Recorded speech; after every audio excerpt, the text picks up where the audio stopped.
Week 9 of the fantasy football season. His tight end starts at every matchup this week.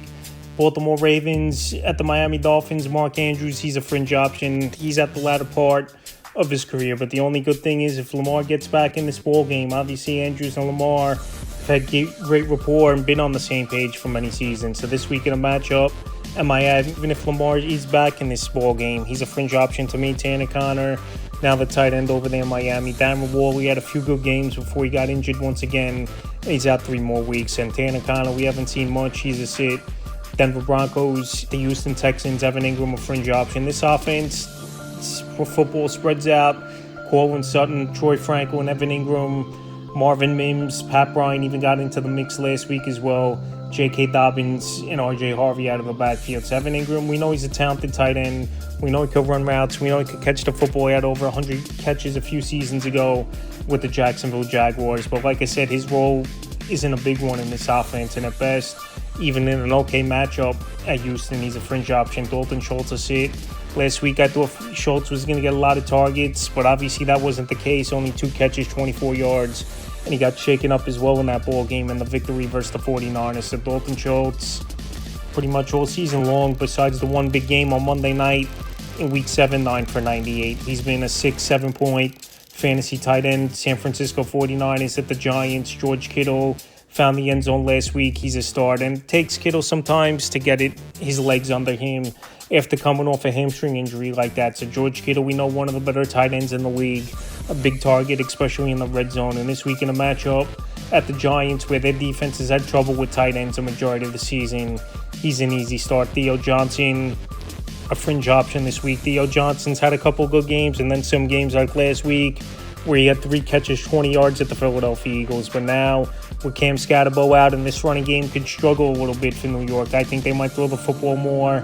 And Theo Johnson, obviously, he's a top 2 target in this offense. But this week, a fringe option, Indianapolis Colts at the Pittsburgh Steelers. Tyler Warren is a start.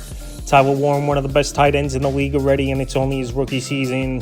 And he's the number 2, arguably number 1 option in this passing game. Give or take him or Michael Pittman for this Colt team. So this week in a matchup in Pittsburgh, where we just saw Tucker Kraft go over 100 yards and find the end zone twice, he's a must-start this week is Warren. Pat Freiermuth, Jonnu Smith, besides the one big game for Freiermuth a couple weeks ago, we haven't seen anything at all from him all season. And Jonnu Smith, he'll score an occasional touchdown here and there. So if it was down to one tight end getting all the snaps or majority of the snaps, then it's a different story. But with both these tight ends pretty much splitting and Rodgers spreading the football out, they're easy sits. Carolina Panthers at the Green Bay Packers, Jatavian Sanders is a sit. This offense never really got that tight end going for many seasons. You could even go back to maybe the Greg Olsen days in Carolina, where the tight end was a big part of the offense and making plays. So this week in a matchup at Green Bay, one of the better defenses in the league, and Sanders not doing much in his career. He's a sit. Tucker Kraft to start. What a game it was for him last week.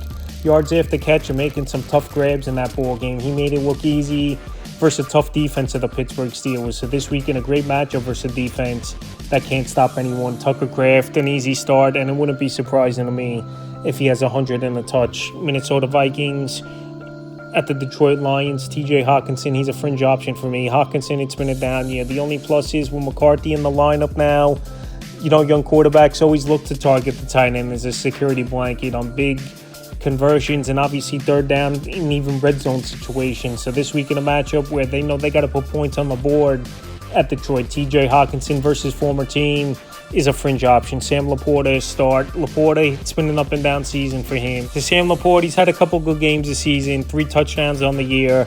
And this week in a matchup versus Minnesota, where their defense hasn't been good, and Arondé Gatson went out there last week, had a big game finding the end zone. Laporta start. Los Angeles Chargers at the Titans. To mention Arondé Gatson taking the league by storm at the tight end position. Already one of the better tight ends in fantasy football. 2 weeks in a row finding the end zone, including going back to Week 7 where he had 164 yards and a touchdown and 7 catches versus Indianapolis. And then last week, another nice game it was for Gatson with 18.9 fantasy points. So this week in a great matchup at Tennessee, a defense that can't stop anyone. He's an easy start. Chigga Kwango was it. I did mention him as a pickup off the wire this week. If you need help at the tight end position is Kwango, because this team's going to be trailing pretty much the rest of the way all these ball games. Kwango with a big target, and we know a young quarterback like Cam Ward is going to target the tight end position. So this week, with all those factors, he's still a sit.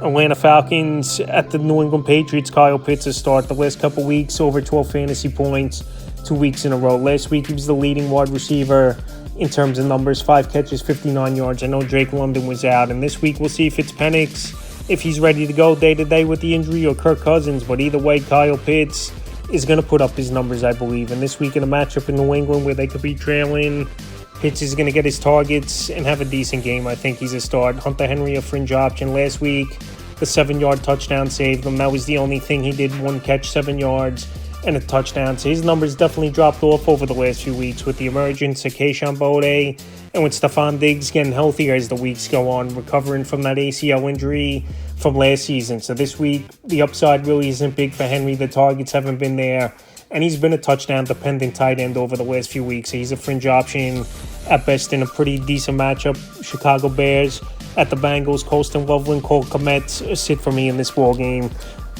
Colston Loveland last week, he got the start with Cole Kmet out. He got off to an early start, and then after that, he didn't do much with number 5 fantasy points in PPR league. So right now, Chicago's probably kicking themselves, taking Colston Loveland over Tyler Warren in the NFL draft. And even this week in a slam dunk matchup at Cincinnati, he's a sit. And Cole Kmet, we'll see if he returns to the lineup for the Chicago Bear team. But another tight end who hasn't done much in the last few seasons. And this week he's a sit, Noah Fant a sit. He had 2 decent games in a row with Flacco in their quarterback at Green Bay. And then in week 7 with a big game versus Steelers, 4 for 44 and a touchdown. But last week in a good matchup versus Jets, he didn't do anything with Noah Fant. And that's been a thing with him throughout his career. He'll have a couple good games here and there, and then numbers will disappear for weeks on end before he has another good game. So just going off pattern with Noah Fant, he's not really a viable fantasy option, and he's a sit this week. Jacksonville Jaguars at the Vegas Raiders. Hunter Long, he's a starting tight end now since Brenton Strange been out of the lineup for this Jacksonville Jaguar team. And obviously, he hasn't done anything. He's more of a blocking tight end than a pass-catching tight end. So this week, even in a good matchup at the Raiders, he's a sit. Brock Bowers, it's looking like he's going to return in this game. And Brock Bowers hurt that knee in week 1, and he's never been the same all season. He did out for the majority of the season, then rested the last few weeks. He is Brock Bowers. So this week, coming off a bye, hopefully that knee's almost 100% and a good matchup versus the Jaguars. I think Bowers could go out there and start getting some numbers up once again. New Orleans Saints at the Los Angeles Rams. Juwan Johnson, he's a fringe option to me. Johnson, the last couple weeks, his numbers have been getting better once again, where he got off to a good start early in the season, and then weeks 3, 4, 5, he didn't do much. In the last 2 weeks now, double-digit fantasy points. So this week in a matchup with the Rams, where they could be chasing points, is this same team, and we'll see if it's Tyler Shaw or Spencer Rattler in their quarterback. Johnson's a fringe option. Tyler Higbee is sit. I know he's found the end zone a couple times this season, but besides that, he really hasn't done much. And when you got guys like Puka Nacua and Devontae Adams in this offense, and Kyrie Williams running the football and catching it out of the backfield, no one else pretty much is going to see the football in this offense. He's a sit. Kansas City Chiefs at the Bills. This is going to be a good game, most likely where it usually is between these two AFC rivals. Travis Kelce a start.